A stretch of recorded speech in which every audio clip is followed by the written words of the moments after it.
ila kuweza kuchukulia maanani mapendekezo ya watu wengine wote, hata wale ambao hawaendani kisiasa. Kufikia sasa hayo ndo mapendekezo wanayotoa, na tutaendelea kuwasikiza, baadaye tutawapa ripoti kamili. Kwako Kaltun. Asante sana, huyo ni mwenzangu Naioma Sampao ambapo anafuatilia kwa karibu taarifa hiyo, kauli tofauti kutoka madhehebu tofauti ama viongozi tofauti wa kidini kuhusiana na ripoti ya BBI. Mtazamaji, kama nilivyokuambia, hii leo siku ya Jumatano tutakuwa tunajadili masuala umuhimu wa kufanya mazoezi asubuhi na wakati mwingine sio asubuhi tu. Watakuwa wanatueleza, tunaye mtaalamu wa lishe bora na tunaye pia kakangu mmoja ambaye atakuwa anafanya zoezi nzima la misuli. Awali mtazamaji, nilikuwa nimekuambia swali letu la siku, je, ungependa kujua nini kuhusu kupunguza unene wa mwili? Je, ungependa kujua nini kuhusu kupunguza unene wa mwili? Bila shaka mtazamaji, moja kwa moja tunaanza kipindi chetu tuweze kusikia mawili matatu. Tungeanza na wewe Mary Kaveke Mulande ambaye ni mtaalamu wa lishe bora. Karibu sana katika studio zetu. Upande mwingine tunaye Morris Ogado ambaye ni mkufunzi wa mazoezi ya mwili. Karibu pia katika studio zetu za NTV. Bila shaka ningependa kwanza na wewe Mary, lishe bora. Wakati huu wa janga la corona umeweza kuona kuna lockdown, wakati mwingine tulikuwa tumewekewa hakuna kutoka, ile movement kuanzia town moja hadi nyingine. Watu walikuwa wamekaa nyumbani. Unapata mtu anakula asubuhi kila mara, manake mtu ameboeka yuko pale nyumbani. Sijui kauli yako ni nini kuja masuala nzima ya lishe bora? Naam, asante sana kwa hii nafasi. Ningependa kwanza kusema kwamba huu wakati wa corona umetufundisha mengi kuhusu mili yetu na kuhusu kula lishe bora na kufanya mazoezi. Na kuna watu ambao wamekuwa wakifanya mazoezi kutoka lockdown ianze na kutoka corona ianze kutoka mwezi wa March, lakini tunafaa kuangalia sababu ambayo unafanya mazoezi.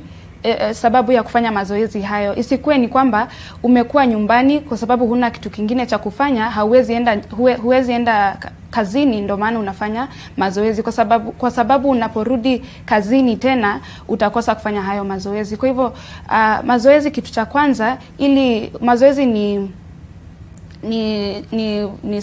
one of the ways ambayo mtu anaweza punguza uzito, lakini inafaa kuwa na aim ama purpose katika kwa lugha ya Kizungu. Kwa hivyo ukianza kufanya mazoezi, unafaa kuwa ukifanya mazoezi pamoja na kukula vizuri, kwa sababu ukifanya mazoezi akiwa peke yake hauwezi pata results ambazo unataka kupata. Kwa hivyo kitu cha kwanza ni kwamba ukuwe na goal ambayo unataka kuachieve kwa wakati fulani. Na kuna mazoezi mengi kama yenye tunaonyeshwa. Kuna mazoezi aina mingi. Kuna aerobics ambazo ni endurance training. Hizo ni kama jogging, kama kukimbia, kama kutembea kwa stairs, vitu ambazo zinafanya moyo wako udunde kwa haraka, zinakupatia hiyo endurance, na inazuia magonjwa mengi kama diabetes, na inakusaidia ili uwe very active. Exercise zingine ni kama strength training. Strength training zinasaidia kujenga misuli.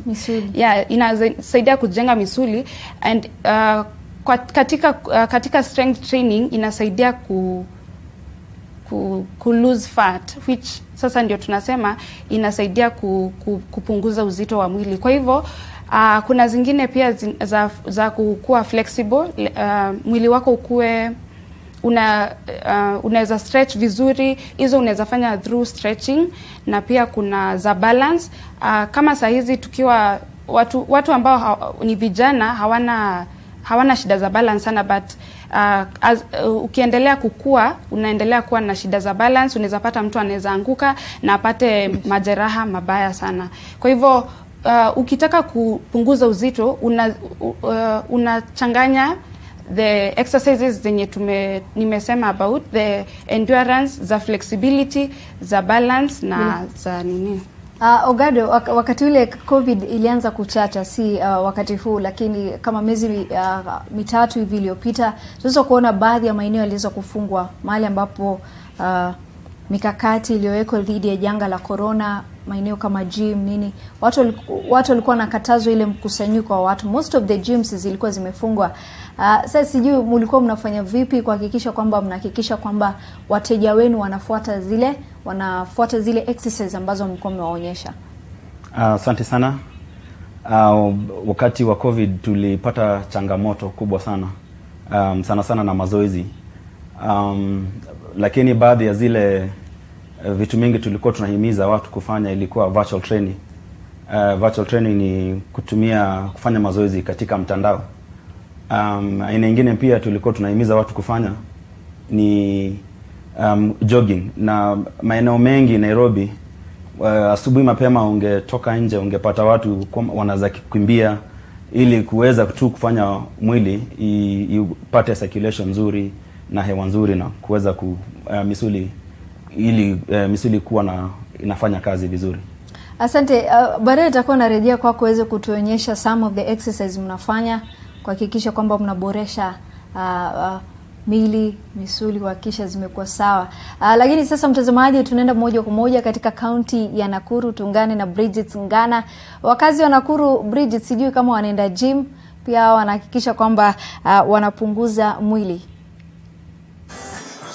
Naam, asante sana Kaltun. Ningekuwa na tabasamu chini ya barakoa hili, lakini ndio ni ukweli tuko kwenye gym hapa kwenye hoteli ya Amerika, na hapa ndipo wana Nakuru wanaweza kujenga misuli, na mimi pia nataka nionyeshe 2-3. Niko naye fitness instructor ambaye atanionyesha jinsi nitakavyojaribu kupunguza kitambi changu. Karibu sana kwenye NTV. Sasa tumeanza, lakini utaweza nionyesha tu mazoezi 2-3 hivi kwa ufupi, alafu tutaingia katika mazungumzo kuhusu swala la kuwa na afya nzuri na pia kujijenga wakati huu wa msimu wa corona. So juu mtalala wapi hapa hivi kidogo? Haya. Okay, hapo. Hapo nyuma. Hapo nyuma. Sawa. Nataka tufanye kitu inaitwa mountain climbers. Mountain climbers. Yes. So you push your legs like this. Okay. Twende. Haya. 1 2 3 4 5 6 7 8 9 10 more. Haya. 2 3 4 5 6 7 8 9 10. Lala hapa. Haya. Kwa mat. Okay.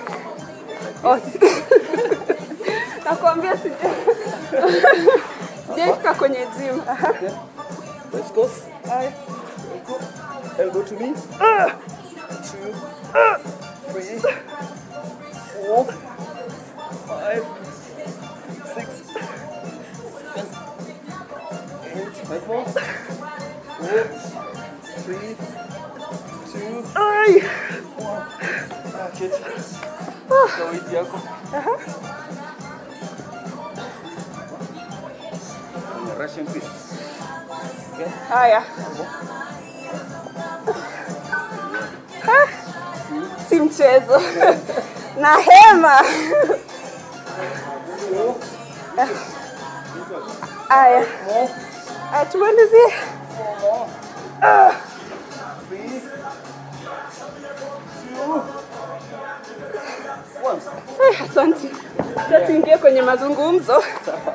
Nina hema kweli. Haya, tuanza na majina yako na tueleze tu kwa ufupi. Yes. Wakati kama huu, lakini acha nijaribu kupumua kidogo.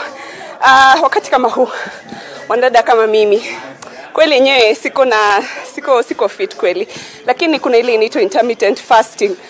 Hiyo inasaidia kina dada kwa njia gani, ama wewe unahisi vipi kuhusu hiyo? Tuanza na majina. Kwa majina naitwa David Washira Karimi. I'm a fitness instructor hapa katika America Hotel. Alright. Burude, swali lako umeuliza? Nilikuwa nauliza saa hizi kuna ile inaitwa intermittent fasting. Wengi wanasema kwa itasaidia katika kupunguza uzani pale na pia kuwa fit. Ni ukweli ama ni urongo? Well, inasaidia lakini kwa muda tu. Unajua, kwa sababu wakati unafanya fasting unanyima mwili wako chakula. Definitely when you ukinyima mwili wako chakula, tumbo unajua haina chochote. Sasa inatumia whatever it has. Okay? Sasa tumbo itaenda flat, but the question is, ukirudia chakula, then what will happen? So it will help, lakini just for a short time. Yet exercise inafaa kuwa a lifestyle experience. Inafaa kuwa jambo ambalo unafanya kila wakati. So inasaidia, lakini si kwa muda mrefu. Msimu huu wa corona, watu wengi wameweza kujiweka katika hali ya kutaka kuwa na afya njema na pia uzani. Fitness kwa kimombo imekuwa sana katika wakati huu. Tueleze, umeona mabadiliko gani hapa kwenye gym yenu ambalo limeletwa na janga hili la corona? Kwa ufupi, kuna wale ambao bado wanaogopa kuja kwenye zoezi. Bara wakija hapo, first of all tuna observe the MOH rules, to keep social distancing, tuna sanitize kila wakati, na whatever wakija hapa tunahimiza wafanye mazoezi zaidi, kwa sababu when you exercise una boost your immunity, na unajua wanasema when your immunity is okay, is up there, you're good to go. So mazoezi inasaidia sana kwa hili janga la corona, kwa sababu ukiwa physically fit, I'm 100% sure huo ugonjwa ukija ukiona mwili wako hauwezi, hata ukibisha hauwezi ingia, hauwezi. Sasa pale kwenye Instagram watu wana slay kwa nikisema hivyo, na mimi pia nataka ni slay. Nina tashwishi hapa katika eneo langu la tumbo. Ningependa niwe na kiuno chembamba kama ile chupa ya soda ya Coca-Cola, na pia niwe na hips zilizokuwa. Nitafanya nini ili niweze kufika malengo hayo? Ukija hapa generally huwa tunafanya hivi kwanza. Mazoezi inafaa kwa mwili wote. Okay? Ukishafanya mazoezi ya mwili wote, now you start unaanza kudiscover your weak points. Kama vile unasema unataka exaggerated hips ama flat tummy, it is possible, lakini kwanza unafanya mazoezi ya mwili wote, kwa sababu swali ni ukishapata tumbo alafu whatever you have, then the rest of the body utakuwa unprofessional. So you have to exercise first once, alafu unajua kitu moja, hauwezi elezea mwili mahali ya kuweka fats zako, yenyewe inaamua. So unaweza amua ndafanya na huku, lakini huku bado mkono wako na what tunaziita hallelujahs, zile zinasaguku. So ukija hapa kwanza fanya mazoezi ya mwili wote, alafu sasa unagundua my weak parts ni hapa na huku, then now you can start concentrating on that parts. Wewe pia ni umebobea kwenye hii fani ya kujaribu kusaidia watu kupata mili ya ambazo wanataka, kwa na uzani ambao wanataka. Tuseme tu kama nimekuja mimi ni mteja wako wa kwanza, nini ambao unanieleza ama utafanya nini ili nipate kuwa na kufikia zile malengo niko nazo, na pia lishe ina umuhimu gani katika kujaribu kupata ama kuwa na afya na siha njema? Okay. Kwanza ukija hapa kwanza kabisa lazima tujue how fit you are. Kama uko na ugonjwa wote, maybe kama daktari amekuruhusu uje hapa, lazima kwanza tujue hali yako ilivyo. Maana kama uko na pressure, tujue vile utakupeleka. Kama ni diabetes, tujue vile utakupeleka. Unaelewa? So ukija hapa tuwezi kuanzishia na mazoezi ya juu, lazima utakupeleka gradual by gradual.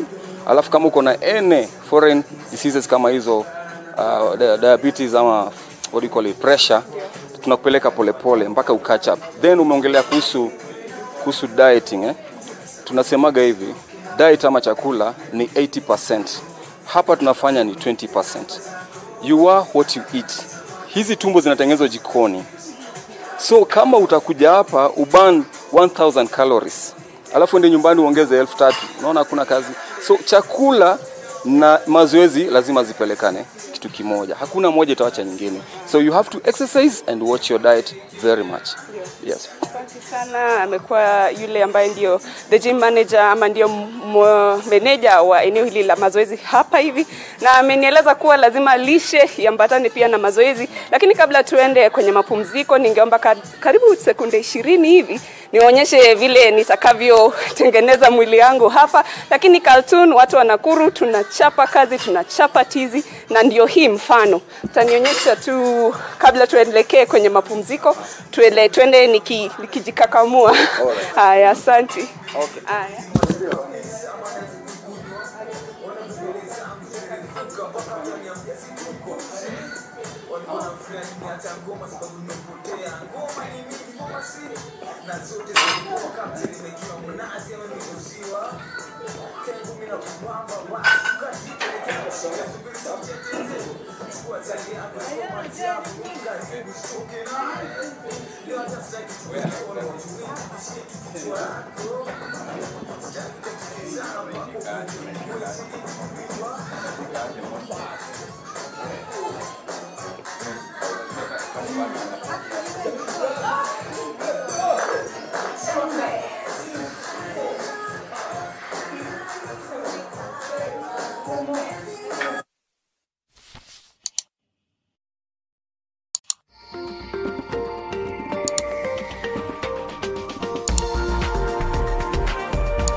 Leo Safaricom wanasherehekea miaka 20 na wewe. Piga star 444 star 20. Tumia shilingi 20 pekee utunukiwe 20 minutes na 20 MB. To achieve great things in life, you must do little things every day, like the 1, 2, 3 with Colgate. 1, wake up. 2, brush up. 3, pop through your day with a fresh breath and strong tea. Pop through your day with a fresh breath and strong tea. Do the 1, 2, 3 with Colgate and give yourself a future to smell about.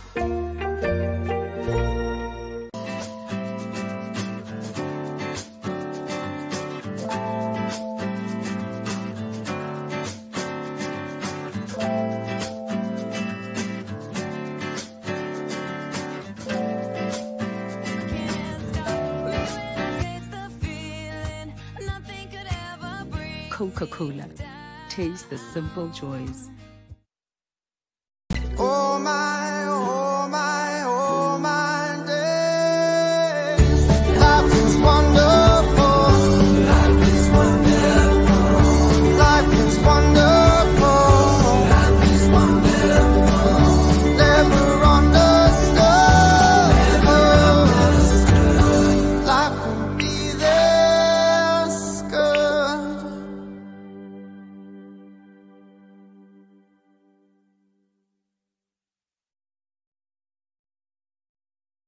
Love garlic in your food but hate the hustle of making it? Introducing fresh fried garlic, specially crafted with garlic oil for healthy living. The oil has a beautiful garlic aroma and adds an extra kick when used on your favorite meals. Fresh fried garlic combines wonderfully on salads, stir fries, marination for meat, or simply when sprinkled on your favorite dish. Try fresh fried garlic today. Available in all leading outlets countrywide. In the Assistia Meter na Absa, the official banking partner of the EPL in Africa. Stand a chance to win 1 million Kenya shillings every month when you deposit into your Absa personal or business account. That's Absa. That's Africanacity. When the world changed, it made us go back to the simple joys and love the little things even more, like serving up your best, eating together, and sharing more. Now, we'll take nothing for granted and always remember to taste the simple joys.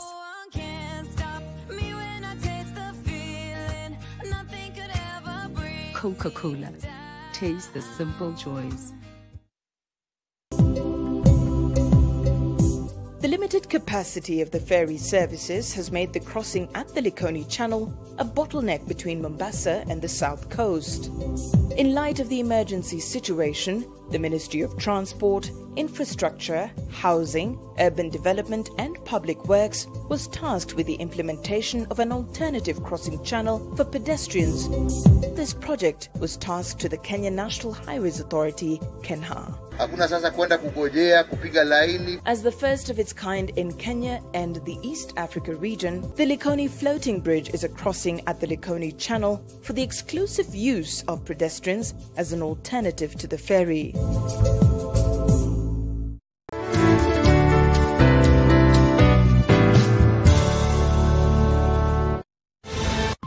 Every spoonful of Nutri comes loaded with the necessary vitamins, protein and minerals for you and your family to become healthier and stronger. Pick up a pack today from your nearest store. Nutri, every spoonful counts.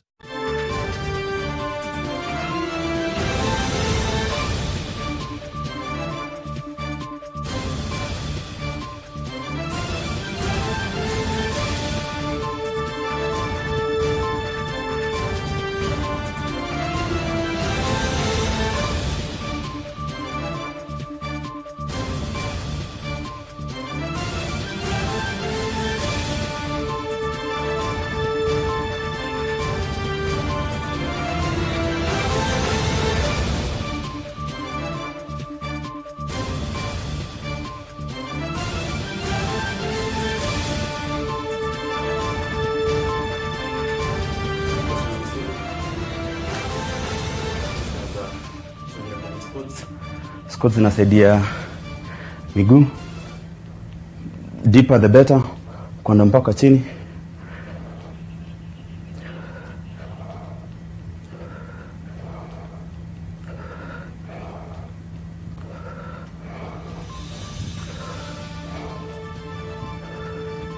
Hizo ni squats pia. Tunaweza fanya pia lunges, inasaidia bado miguu.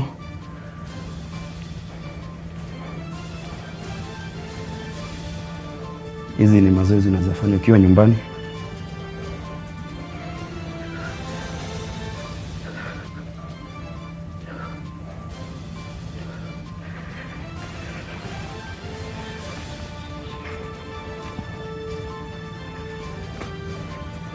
Hizi ni mipira unaweza pata kwenye duka. Inaitwa deadlift.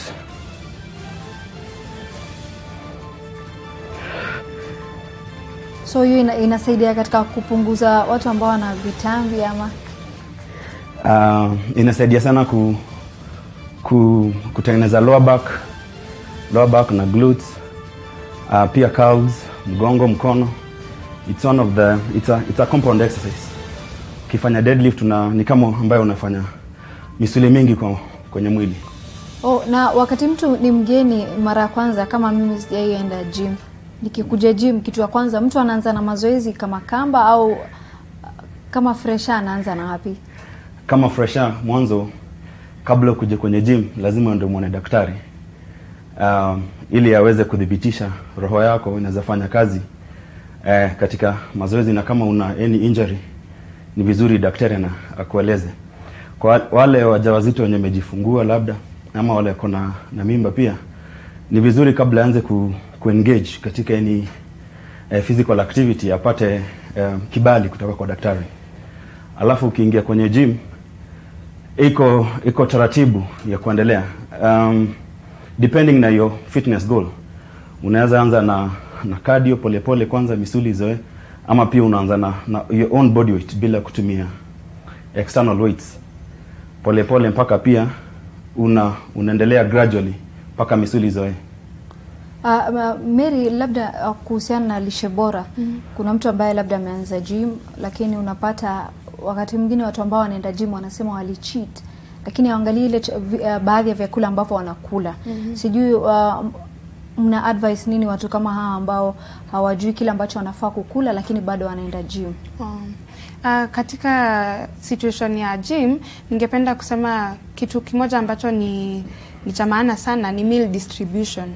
Kwa hivyo mtu hafai kuchukua chakula mara 3 kwa siku. Inafaa kuwa distributed kama mara 6 ama mara 8 ili akule portions kidogo katika siku nzima. Kwa hivyo vyakula ambavyo mtu anafaa kukula akienda gym sana ni vyakula ambavyo vina release glucose pole. Isikue kama refined vyakula ambavyo ni refined, ikuwe kama whole grains, kama mtama, wimbi ama mahindi ambayo hayajatolewa maganda. Kwa hivyo vyakula, kwa sababu mtu anaweza enda gym na kuja akule maybe sima kubwa sana ambayo itakuwa hajafanya kazi yoyote, kwa sababu ameenda kutoa uzito alafu ameongezea uzito. Kwa hivyo ikuwe chakula kidogo katika siku nzima. Bila shaka ni kauli tu tofauti. Huyu ni mtaalam katika masuala nzima lishe bora. Sasa tumpishe Melita Oletenges kutoka kaunti ya Nyeri atueleze yanayojiri kutoka jimbo hilo. Melita?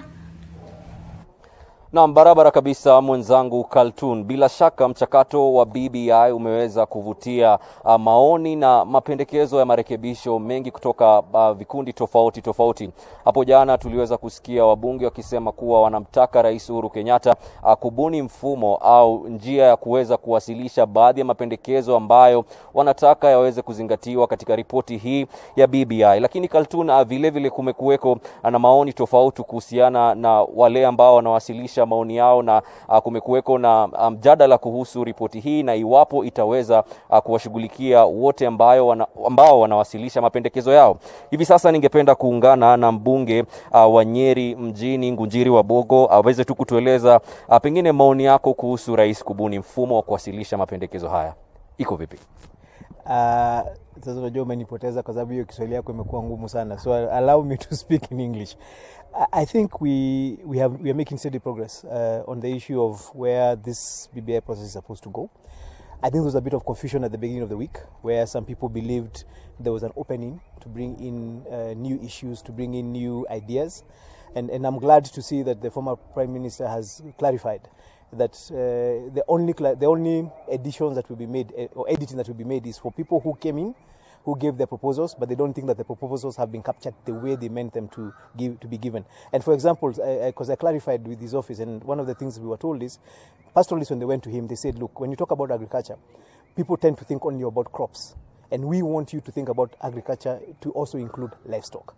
And that is one of the additions, one of the editing that they would like to see in the document. So when you're talking about agriculture, you're talking about crops and livestock. Now, those are kind of amendments and changes that can be made.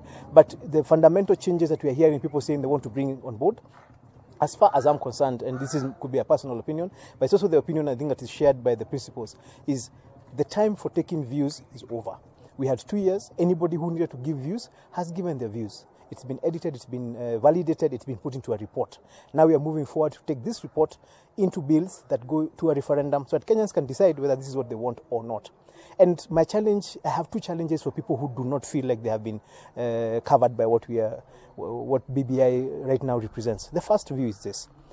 This 2 years process, people came in and gave ideas based on 3 things. How do we stop electoral-based violence? How do we ensure that we have one man, one vote representation? And how do we take money to the grassroots? BBI has given proposals. We expand the executive, national executive, so that you force people to do coalitions before elections. You bring in multiple member MPs, so constituencies, so that you have a big constituency, you get an extra member of parliament. And then you increase the money that goes to counties. That is a solution that BBI presents. Now, if you're out there and you don't think BBI fits, you also need to bring your proposals so that we can consider them, so that you're countering arguments with argument. Second thing is, some people are saying we wanted some other things put there. Now, these are people who never went to the BBI listening forums. They never gave their opinions. Now, that is well and good. It was their right not to give their opinions. They now can't come and insist that the document will not proceed unless their opinions are heard. Any Kenyan can introduce a constitutional amendment. And for example, I would want to urge the Deputy President and his team, who think that there are some things that should be in this document that are not there, to also propose their own amendment. This amendment has been proposed by the President and the former Prime Minister as BBI. The Deputy President can come up with a tanga or whatever it is that they're going to call it, amendment, and then use that amendment and bring it to Kenyans to also consider, so that we stop getting stalled by something that can be done. We can't put everything here, but we can put another thing. We can bring another constitutional amendment brought in by anybody. It can be brought in by Ishungwa, it can be brought in by the DP. Anybody can bring another constitutional amendment. Then Kenyans also debate that one and decide whether they want to proceed with it or not. Mheshimiwa, swala la mwisho, kuna wale ambao wanahisi kuwa wameweza kupendekeza mambo ambayo wanataka yaweze kuzingatiwa, lakini wanahisi kuwa hakuna njia mwafaka ya kuweza kufikia wale ambao wanaweza kuwa pengine na uwezo wa kurekebisha ripoti hii ya BBI. I think that now comes back to the point that for 2 years, there were openings, there were forums, there was a secretariat that was receiving views. And for those 2 years, these people who are now complaining they have nowhere to take those views, didn't take the views. Now, that secretariat has finished its work. It's created a report, handed it over to the people who gave them the work. Now, if you're out there and saying you have some other work and you want to take it back, you can't. That window has closed. You can only start another process. Shukran sana Mheshimiwa Ngunjiri wa Mbogo, imekuwa fahari yetu kuwa nawe katika NTV. Umeweza kumsikia akiweza kuzungumzia tu akisema kuwa wale waliokuwa na mapendekezo walikuwa na muda mwafaka wa kuweza kuwasilisha mapendekezo yao kwa kamati ambayo ilikuwa inatengeneza ripoti ya BBI, na hivyo wanasema kuwa muda umekwisha, na hivyo mapendekezo ambao wanawania kuweka katika ripoti ya BBI itawabidi watumie njia mwafaka kisheria. Ni hayo tu kutoka kaunti ya Nyeri, kwako studioni Kaltun. Asante sana. Huyo ni Melita Oletenges kutoka kaunti ya Nyeri akizungumza na mbunge wa Nyeri mjini ambaye ni Ngunjiri wa Mbogo, ambaye anazungumzia swala zima la maoni ama kuhusiana na hisia tofauti kutoka baadhi ya viongozi na hata kutoka baadhi ya wananchi kuhusiana na swala zima la ripoti ya BBI. Mtazamaji, kumbuka katika studio leo tunaangazia swala zima la kupunguza uzani mwilini kwenda gym, kuangalia misuli, kuhakikisha kwamba mtu ana afya njema. Morris, labda ningependa kujua swala hili la supplements. Sijui inatumika vipi. Unasikia mtu unaenda gym na kula supplements, mwili unakuwa mkubwa. Sijui labda uniambie tofauti, ama mwambie mtazamaji ambaye anatazama swala zima la supplements, au inatumika vipi? Asante sana. Katika kwenda gym na kutumia supplements, kuna aina mbili za supplements mtu anaweza tumia. Kuna natural supplements na kuna zile refined, zile zinauzwa kwenye maduka. Natural supplements unaweza tumia kama oats, mayai, unaweza blend, unaweza tengeneza juice blends na yogurt, yote pamoja na blend. Na unaweza tumia pia almond nuts zenye ziko na protein. You blend na utumie. Lakini watu wengi ukiongea swala la supplements wanafikiria ni zile za duka. Pia ndipo ambapo unaona watu wengi wanatumia zile za pharmacy. Ndio, ndio. Kwa sababu zile za pharmacy zitakupatia quick results. Kwa sababu unajua zimewekwa kemikali kusisimua misuli, kuongeza misuli, lakini pia kabla mtu atumie ni vizuri aweze kuelewa madhara yake katika mwili. Kwa sababu ukiwacha kutumia pia kuna vile unakuwa mnono kwa sababu ya a lot of calories packed in them. Pia overwork the kidney wakati unazitumia. Kuna kiwango fulani ya mwili inatakikana kidney inasiaga kwa siku, lakini ukitumia excess pia una overwork your kidney could digest down the amino acids. Labda unaweza kuniambia kuhusiana na swala zima la ikikuja masala nutrition, vyakula ambavyo mnapendekeza mtu ambaye anaenda gym, na unapata kuna wale watu ambao ni obese. Kabla uweze kufika gym, mnawashauri nini nyinyi kama wataalamu wa masala ya lishe bora? Asante. Mtu akienda gym kama anataka kwenda kupunguza uzito, for example kama ako obese, kuna kiwango cha calories ambacho anafaa kupunguza. Kwa hivyo inakuwa ni 500 to 1000 calories, ina depend na mtu mwenyewe. Kwa hivyo kila mtu, kama mtu anataka ku reduce their weight, lazima reduce calories kwa kila siku. Kwa siku moja an average person anafaa kuchukua 2000 calories a man, na woman 2500 calories. Kwa hivyo utakata kutoka hapo. Kwa hivyo kutoka kwa 2000 ama 2500 utakata 500 ama 1000, alafu hizo calories zitakuwa distributed katika siku nzima. Na hiyo sasa ukiona nutritionist ama dietitian atakusaidia kudistribute hizo vyakula katika siku nzima. Na labda kuna wale watu ambao wanakuja gym because of peer pressure. Morina ameenda, Kaltun pia ameingia gym, lakini hafiki hospitalini because ya ile peer pressure, mtu amekuja gym. Sijui kama mnakutana swala kama hilo, na mnawashauri vipi watu kama hao? Swala kama hili lipo sana sana kati ya vijana ambao wanataka kuona matokeo kwa haraka, labda aliona mwenzake kwenye picha ama kwenye gazeti, alafu anakuja na kwambia anataka mwili kama ule ama mngependa kuachieve, na ukiangalia kiwango kile anajiwekea ni kiwango ni muda mchache sana. So hilo pia ni changamoto katika gym. Unapata watu wengi pia wanapata injuries kwa sababu aliona mwenzake akiinua uzani fulani, yeye pia anajaribu kuinua vile. Lakini mara kwa mara tunahimiza watu ukiingia kwenye gym unaanza taratibu, polepole, ukigraduate polepole, na kuna results zinapatikana overnight. Ni kwa muda, inachukua muda. Kuna ili suala la sijui kama ni ukweli au ni uongo, unapata au ni dhana miongoni mwa watu ambao wanaenda gym. Unasikia wakiwa pale wanasema eti wanaangalia zile vyakula ambavyo wanakula, lakini nasikia wakifika nyumbani mtu anakula like the person doesn't care, unaona. Sijui kama mnapatana changamoto kama ile, ama mtu anakuja kukwambia bana coach, leo nimecheat na nimekula kiwango hiki cha chakula. Labda mtu kama mnamfanya vipi au mnamshauri vipi? Asante sana. Katika gym kuna wakati unapoanza kufanya mazoezi ama wakati unaanza kusubject mwili wako katika any physical activity, kuna hormones mingi zinakuwa activated ama stimulated wakati ule. Kati ya zile mingi ni ghrelin ambayo inakufanya unakuwa na appetite. Kwa hivyo usipoweza kupunguza posho lako, utajipata ndio unafanya mazoezi lakini una overindulge. Kama mwanzangu alivyosema, ni muhimu sana kukula zile portion ndogo ndogo, kiwango kidogo kidogo kwa muda, ili ndiposa usisikie njaa. Lakini wakati unasikia njaa na unakula posho kubwa kubwa, then hausaidiki haswa. Ile pia ni changamoto kabisa. Lakini kwa wale ambao wanataka kupunguza uzani, kwa sababu goals ni tofauti, wale ambao wangependa kupunguza uzito, tunahimiza kabisa waweze kukula kiwango kidogo na wafanye mazoezi kwa wingi. Mary, labda ungependa kunielimisha kuhusu swala hili. Kuna baadhi ya watu ambao labda sasa wanakutazama, nawe ni nutritionist, hawajapata ile opportunity ya kufika hospitali kukutana na nutritionist. Labda mtu sasa tu mtazamaji anakutizama, angependa kujua angependa kula vyakula vipi. Unapata mtu mwingine si mnono au mnene lakini mifupa ndo nzito. Mtu kama huyo labda unamshauri akule vyakula vipi? Okay. Katika nutrition kuna aina tatu za watu. Kuna watu ambao wanataka kupunguza uzito, wengine wanataka maintain, na kuna wengine ambao wanataka kupunguza kuongeza uzito. Kwa hivyo vyakula ambavyo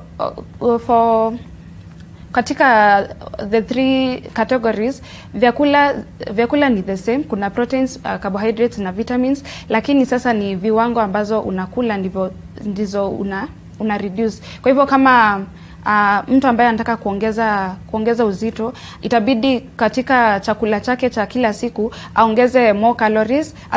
Bado atakula carbohydrates, the normal food, proteins na vitamins, lakini ataongeza kiwango. Alafu kama unataka kuongeza uzito, unakula more of proteins kwa sababu ndizo zina build the muscle mass. Ndio ukienda kufanya exercise, kuna the proteins that zina build your muscle mass. Labda kwa sekunde tu, labda kauli yako mwisho kwa mtazamaji kwa sababu ya muda. Okay. Ningependa kuwahimiza kwamba to take care of variety na meal distribution. Tusikuwe tu tunakula vyakula vitatu katika siku, tukue tunakula vyakula nilivyosema siku nzima, tukue tunakula mara mingi, na pia tusistick to ati ugali, sukuma na nyama. Ikuwe ni kuna vyakula mingi katika soko, tukule vyakula vingi ili tuweze kupata a lot of nutrients.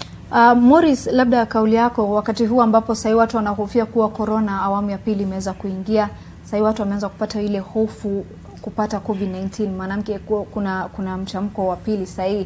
Kauli yako labda kwa mtazamaji ambaye anakutizama sasa hata kwenda gym kabisa kwa sababu ya hofu, na unamshauri vipi kwa kumalizia?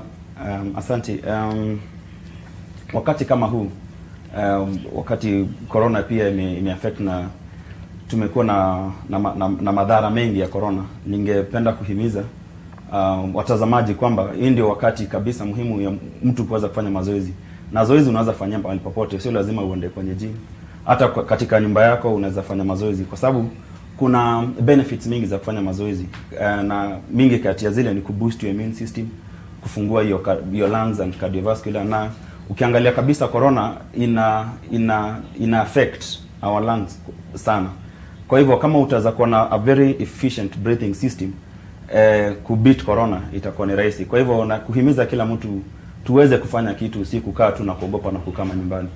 Bila shaka asanteni sana kwa mara nyingine tena kufika katika studio zetu. Mtazamaji, tumefikia tamati ya kipindi cha leo kuhusiana na kona ya afya, ambapo tulikuwa tunaangazia swala zima la kuangazia afya mwilini.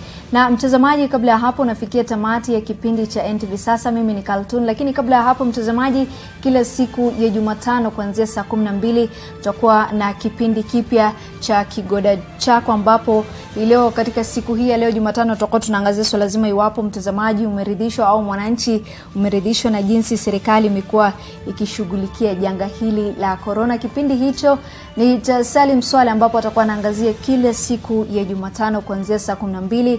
Atakuwa anaangazia mengi tu yanayojiri kutoka humu nchini mtazamaji.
sensitivity pain fast with Sensodyne Rapid Action for clinically proven relief in 60 seconds.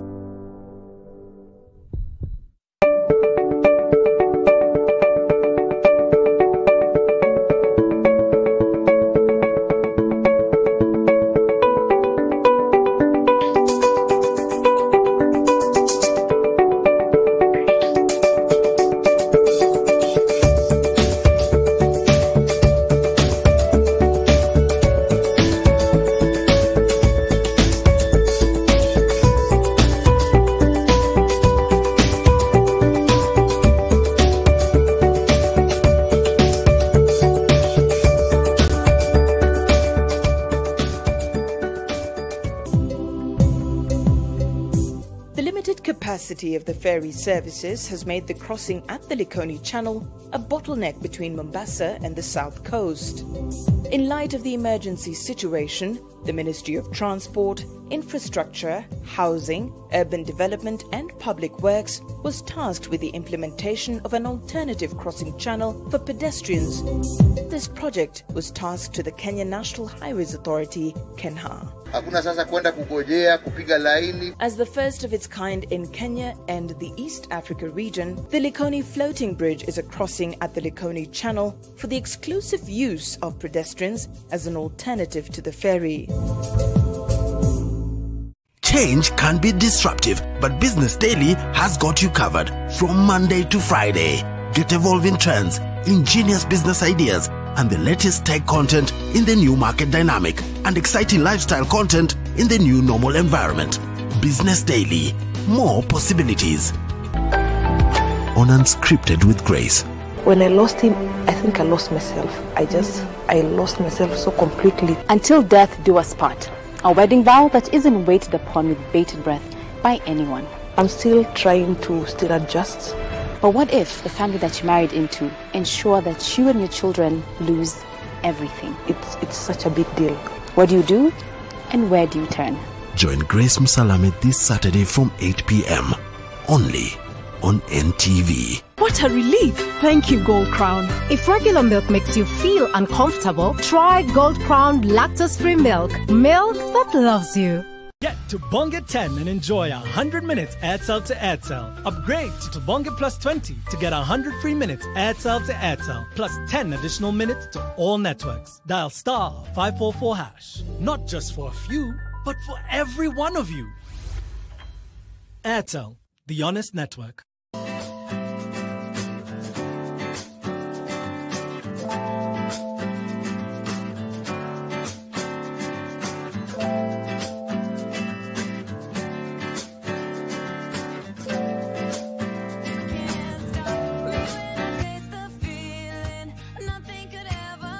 Coca-Cola. Taste the simple joys. Do you own land or property in Nairobi? Hurry and clear your outstanding land rates. We have extended the 100% waiver on land rates up to 15th November 2020. So, collect your invoice from our cash office at Times Tower Banking Hall or City Hall and Makadara offices and pay each day only through the Nairobi County Revenue Collection accounts at Cooperative Bank of Kenya. You stand to gain 100% from the 100% waiver extension. At the end of the waiver period, KRA will institute enforcement measures. Terms and conditions apply. Jiko Koa, Kenya's highest saving, longest lasting and biggest Jiko, cooks fast using half the charcoal compared to other Jikos. So you use less fuel and receive extra savings. Enjoy our great discounts and save an extra 500 Kenya shillings when you buy Jiko Koa at your nearest shopping outlet.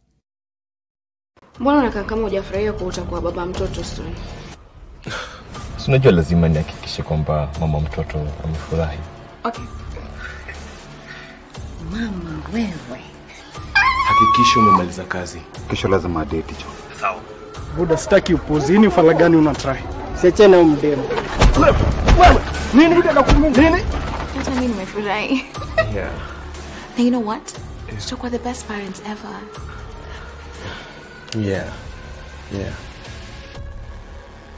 Usilipe kitu ndo upate loan. Stawi is a product by KCB, Cooperative, NCBA and DTB banks and is regulated by the Central Bank of Kenya. Stawi, the lending app that's enabling MSMEs grow their businesses.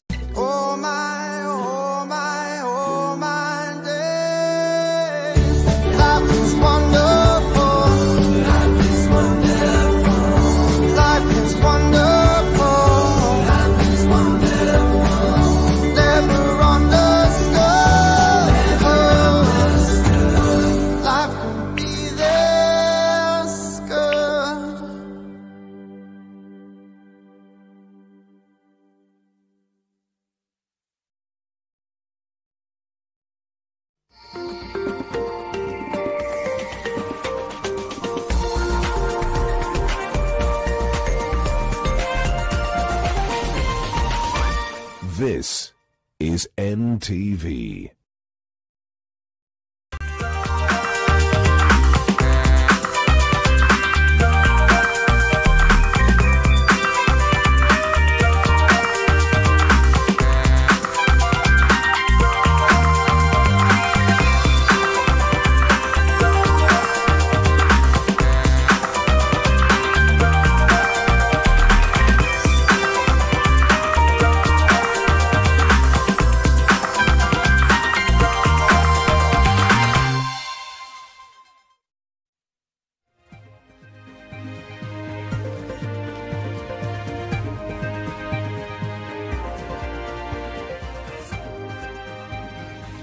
A very good afternoon to you. This is NTV at 1. I'm Smriti Vidyarthi, and the top story at this hour: the National Assembly Committee is currently grilling Health CS Mutahi Kagwe and Education PS Belio Kipsang regarding the COVID-19 status, mitigation measures and way forward for schools. Some of the issues that have been submitted are the issues of accreditation by the NHIF to various institutions, with members of the committee stating that the NHIF has been marred by fraud. Our reporter Helen Aura is there, but for now, let's listen in to the session. That and turn it back to CS. Thank you very much. Thank you very much, Bwana PS. I think, Madam Chair, I think I have more or less tackled all the questions that were raised. The only other addition I would like to add to what the PS said is that we have also proposed to the schools that each school identifies some 2 people, possibly teachers, who can also be schooled a little bit as community workers, so that they can be able to respond quickly to situations that arise in the school. Because you'll agree with me that given the number of schools that there are in the country, it is very, very difficult to have community health workers go to every school. But it is possible for us to train, particularly because it's online training, for us to train teachers in schools to be part of the response. But I think, Madam Chair, what is important here, and I think what we should learn going forward, is that it is good for us as a Kenyan community going forward to remember what is happening today and to keep in mind that these kind of situations will arise. And when they arise, let us have the structures in schools, the kind of structure that the PS has alluded to. Let that not be a COVID response structure. Instead, let it be a readiness structure for any eventuality that might come. Because it can be a landslide, it can be a fire, it can be anything else that comes. And that level of preparedness is, I think, an issue at community levels that we need to keep going forward. The other issue, Madam Chair, is to say this, is to say that to appeal through you and the committee, to appeal to the community also and to the parents to remember the following. Number one is that now the mask is part of the dress code. When you are buying school uniform, you buy a school uniform that has got shoes, socks, shorts, shirt, and a mask. That's the norm now, particularly the reusable one. And it applies not just to school children. It also applies to us, that going forward, in fact, when we go to buy shirts, we would like to see a shirt hung together with a mask, so that you remember clearly. When you are buying a shirt, buy a mask. So it is important for it to have the behavior, the change of behavior. It's a behavioral change that the community has to use. For those who can afford in the communities, again, it is good to engage. When you are living in a community, it is always good to engage. And I want to thank, through you again, Madam Chair, the institutions that have been extremely helpful. And talking about the fund, I would also like to appeal to the fund. Perhaps they can support the Ministry of Education for those children who cannot afford it. But for those people who can afford it, they should buy it, because now it is part, as I said, it is part of the dress code. Thank you very much, Madam Chair. Thank you, CS and PS, for your... The National Assembly Committee currently grilling the Health Cabinet Secretary there, and also the PS from the Education Ministry. Well, Health Cabinet Secretary Mutahi Kagwe has expressed reservations over the latest breakthrough in the fight against COVID-19. That is a vaccine by pharmaceutical giant Pfizer and its German partner BioNTech. Although Pfizer says that the vaccine is up to 90% effective, the company is still waiting on safety data, which regulators need to sign off on before mass production can begin.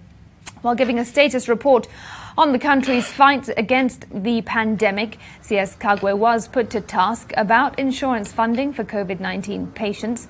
The Senate Health Committee expressed concerns that some private hospitals are charging their clients heavily for COVID testing before any other treatment. The government says they will take action soon. CS Kagwe has also stated that he will write to the cabinet to inform them of his decision to sell off the PPEs at the KEMSA warehouses at the current market price, even though the government is expecting to make a loss due to a higher purchase price.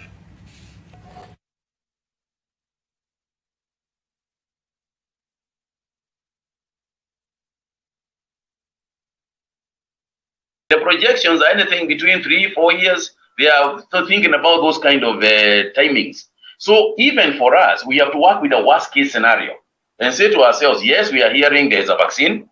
Yeah, as you know, yesterday Pfizer said there's a vaccine, but I really personally, to tell you the truth, I've got my many doubts about it, because we're talking about a disease that stops people from getting the virus. Now, I would like to know how they knew in the first place that I was going to get the virus, so that the vaccine, you're talking about a treatment. When I have a virus and it goes down, I can understand the measure. But when you tell me that I stopped you from getting the virus, how do you know I was going to get the virus in the first place? So for me, I have reservations. I have my reservations about it. Because the market price for the PPEs, the mask, is now very low compared to what KEMSA bought them at. Why couldn't these items just be sent back to the suppliers? Because yesterday, in our committee meeting, we went through submissions of the suppliers who had supplied to KEMSA. And one thing that caught my eye is that they were subsequent negotiations to reduce the prices. I have no choice but to tell Parliament, as I am doing, in advance of the decision.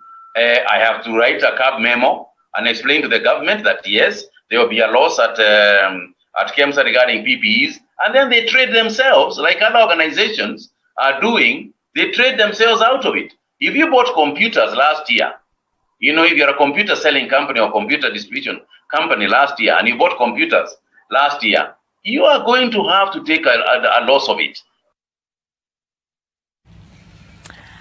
All right, elsewhere, and as you know, the pharmaceutical company Pfizer has announced that its COVID-19 vaccine might offer up to 90% protection against the virus. The news has got the world excited at the prospect of a future free of COVID-19 and finally a return to normalcy.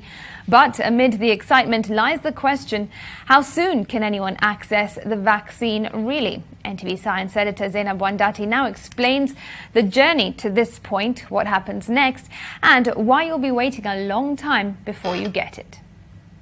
It's been 9 months since pharmaceutical giant Pfizer and its German partner BioNTech began the long journey to the development of a COVID-19 vaccine.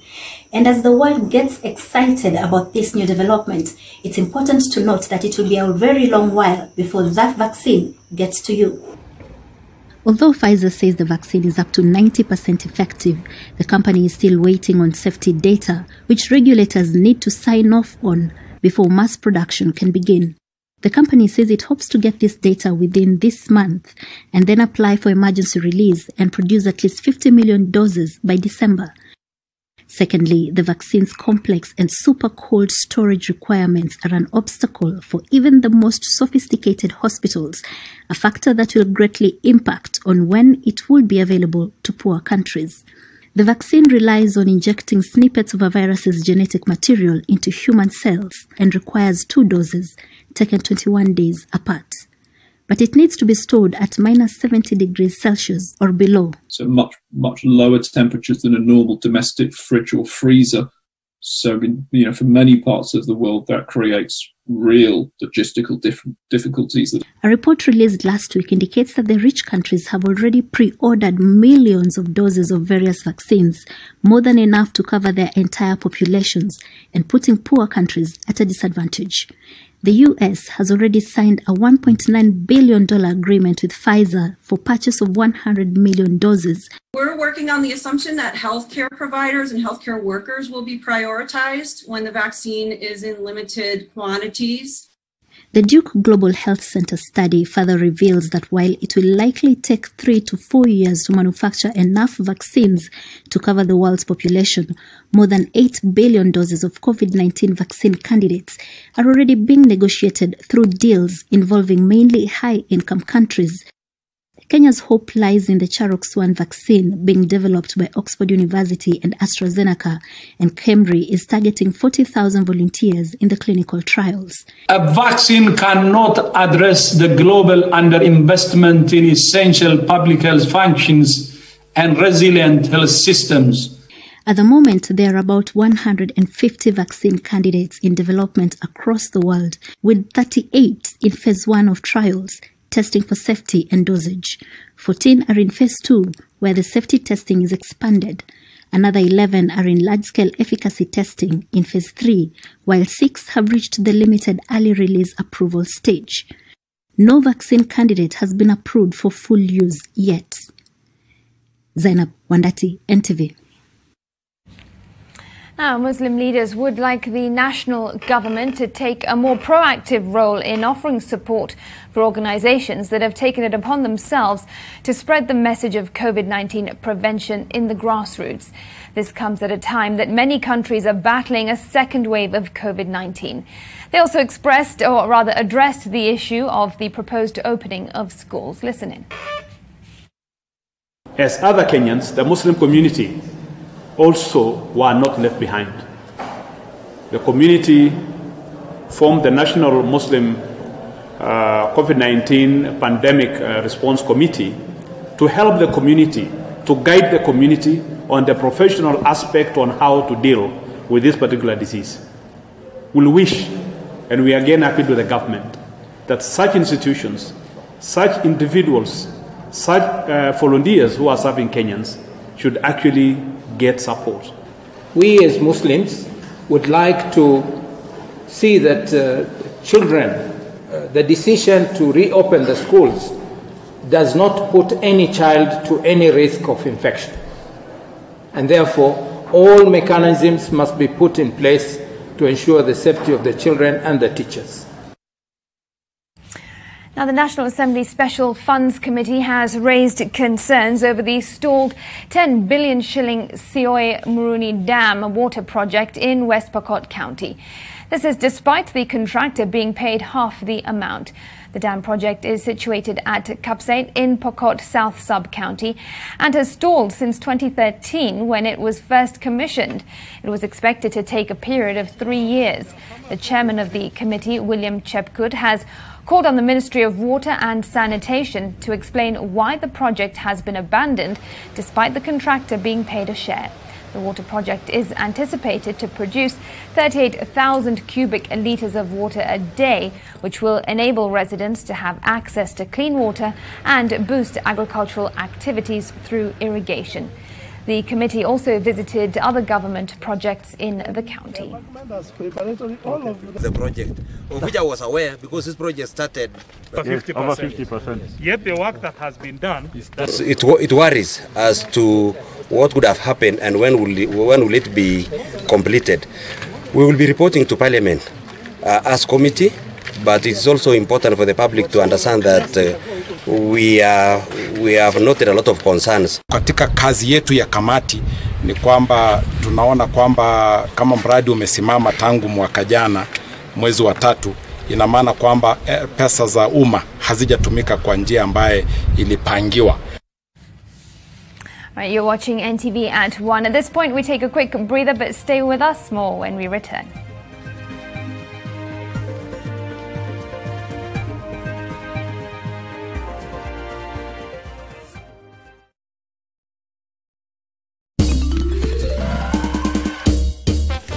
Sona moja imetengenezwa kwa njia spesheli ili kupambana na maumivu kwa haraka.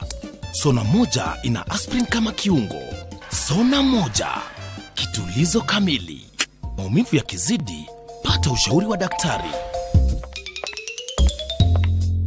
Sumo Premium Candles. It is made of pure, fully refined paraffin wax. It doesn't have smoke. It has long burning hours. It is non-drip.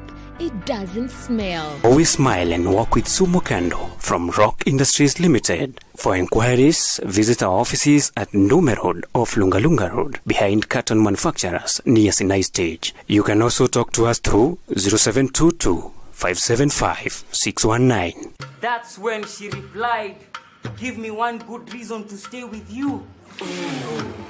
Nikamtumia 100 reasons to be my boo. Akanisho unabonga sana kwa text lakini in real life when I'm timid. Hapo nika get minutes ya kupaint picture vivid. Akasema ati I'm in demand.